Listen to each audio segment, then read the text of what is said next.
विकासाची निवडणूक आहे।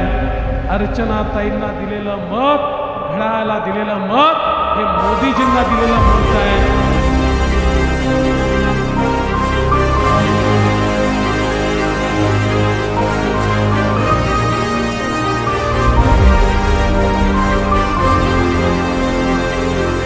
ही लिस्ट मी आजच मंजूर करतो।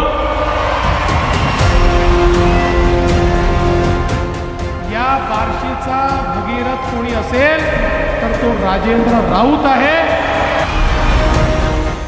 मला स्पष्ट सांगतो, 7 मेला ज्यावेळेस मतदान होईल, मतपेट्या बंद होतील, 4 जूनला ज्यावेळेस आपली मतपेटी उघडली जाईल, त्यावेळेस माझी अर्चनाताई घड्याळाच्या चिन्हावर 2 लाख मतांना कमीत कमी निवडून आल्याशिवाय राहणार नाही।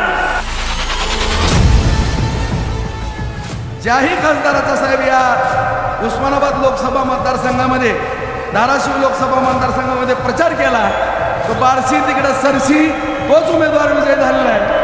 आणि आज अर्चनाताईची उमेदवारी आपण या ठिकाणी महायुतीच्या माध्यमातून दिलेली आहे।